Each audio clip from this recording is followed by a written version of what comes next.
Okay, in this video we're going to go over some basic information about circles, but primarily we're going to be dealing with circumference in the area. Okay, to get started, all circles are similar. That's a word that we've seen before, in that they are the same shape but different sizes. The distance across the circle and through the center is called the diameter. And I want you to draw that going on across anywhere on this circle. Just make sure that your diameter goes from one side of the circle through the center to the other. Okay, this will be your diameter. Okay, the radius is the distance from the center to the edge. And so this, you could draw it here. You could draw it anywhere you want it. Okay, I want you to keep in mind that there are, if you would look at the diameter is made up of two radii, from the center to one direction and from the center in the other direction along the diameter. So you can see that you've got the formula that the diameter is equal to 2 times the radius. Okay, the distance around the circle is called the circumference. And that is very similar to the concept of perimeter with a triangle or a rectangle. Okay, so we're going to be using the formulas, the circumference of a circle. We could look at that as diameter times pi, or we could look at it as circumference as 2 times pi times the radius. Simply because the radius, 2 times the radius is equal to diameter, so we're kind of substituting that. I could go through a formula or a proof where I could kind of show you how some of these formulas are derived, but I'm not sure that you're really going to make much sense of it. So I just want to kind of show you something here. If you would look at the circle here, and if I kind of marked off, say 3 diameter, a diameter might come around here, another diameter around here, and another diameter to about right here, that we could get 3 diameter around the circle and about 0.14 more of another around the edge of a circle. And that really comes from, well, there's a couple different ways that we could prove it, but what you're looking at is you're recognizing that the circumference is in the ratio of 3 times its own diameter. Okay, and the area is going to be equal to pi times radius squared. And if you would look at it, a radius squared, if I drew the radius right here, radius squared would be this box right here. So the whole area of this circle is equal to about a little more than 3 of these boxes. And so when you look at it that way, it's like that ratio kind of makes sense, although that is not the best proof at all. Okay, so we're going to start plugging in and get solving here. So find the circumference in the area for this circle here, and you can see that this circle has a diameter of 12. So what I'm going to encourage you to do is write your formula down and plug it in. So I'm going to plug in and use, because I'm given diameter, I'm going to use that particular formula. So I'm going to plug in circumference is equal to, instead of writing diameter, d again, I'm going to plug in the 12, and instead of writing pi, I'm going to plug in the 3.14. You could be more specific in your calculator and just use the pi button on your calculator. Just for the purposes of this lesson, I'm going to plug in 3.14 so we're not messing with calculators. So when I multiply that, I end up with a circumference is going to be equal to 37.68 units. Okay, so to find the area, again, I'm going to write my formula down, pi r squared.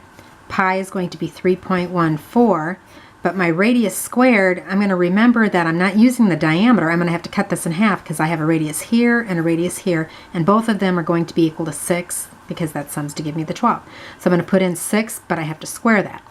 Now, according to your PEMDAS, you have to calculate this exponential expression first.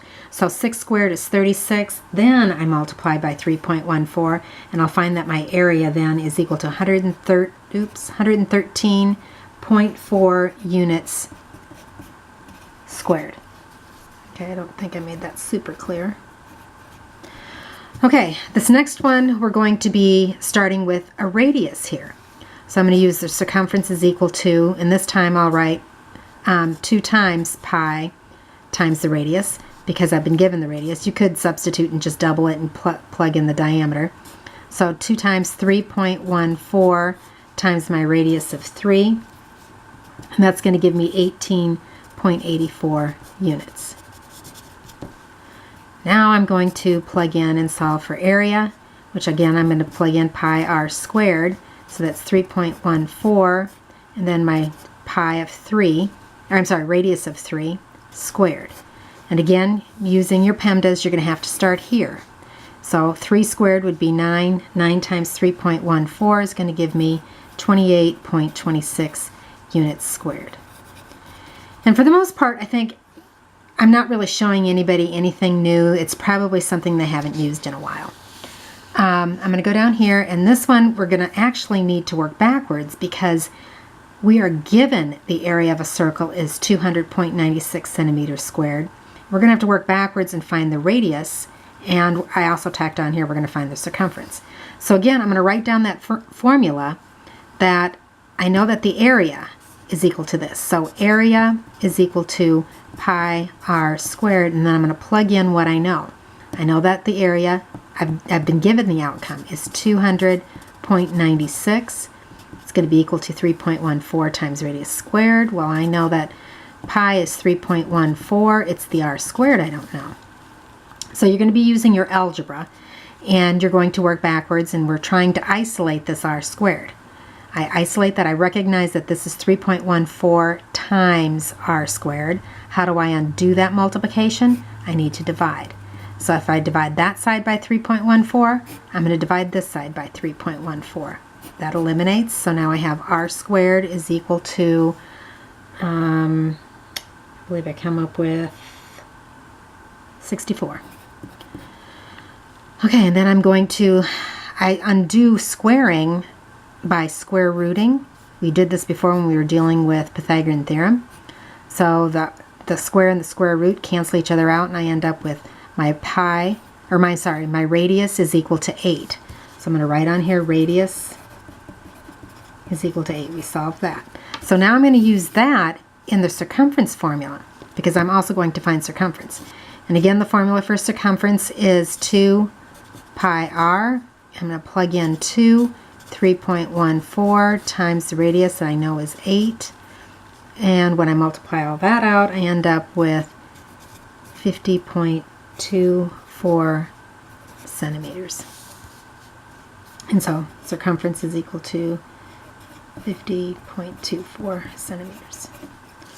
Okay, and this next one I'm going to be working with, I'm given that the circumference of a circle is 43.96, and I need to find the radius and the area.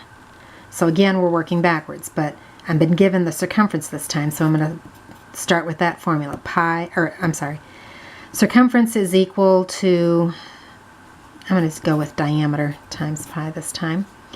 And I'm going to plug in what I know. I know that I have circumference, which is 43.96. I have my outcome. I don't know what the diameter is, but I do know that pi is equal to 3.14. And just like before, I'm trying to isolate that diameter. So I undo that multiplication by dividing. If I divide the right side, I need to divide the left side by 3.14. That eliminates. So D is equal to, when I calculate that one, I believe I come up with 14. And then I know that that's my diameter, so I'm going to I need to have that to get the radius. So the radius is 7. So I'm going to use that. So I got diameter is equal to 14. I also have that radius is equal to 7. So I'm going to go and plug that in for area, which I'm writing down the formula as pi r squared. 3.14 for the pi, and then I'm going to plug in 7 squared here. Remember that you need to do the order of operations. We're going to have to square that first and then multiply by 3.14, and so we end up with 153.86 inches squared. So our area is equal to 153.86 inches squared. Okay, that kind of ran into each other, so I'm going to draw a line there. Hopefully that'll kind of keep that separate. Okay, so now we're going to move forward and take a look at a circle. We know that, actually I think this is probably the first time we've dealt with this, is that an angle whose vertex is the center of the circle is called the central angle. And we also know that there's a total of 360 degrees in a circle. We've had that before. There's a total of 360 degrees in a quadrilateral. We're going to keep moving forward and solve for our missing component. So what I can do this really two ways. I know that I've got a total of 360 degrees here. I'm missing this, so I can add everything else up. When I add up the 44, the 50, the 33, and the 180, I end up with 307. And then I can take, 360 minus the 307 to get 53 degrees is my missing angle here, X. Or I can look at it and say, well, I know that this is a semicircle over here. This is a full diameter, 180 degrees is on this half. I know that the other half has to have the remaining 180 degrees. So I can add up what I have there, 44, 50, 33, and I come up with 127. And when I subtract that, I also end up with 53 degrees. So there was really two ways of doing this, but they both gave us the outcome of 53 degrees.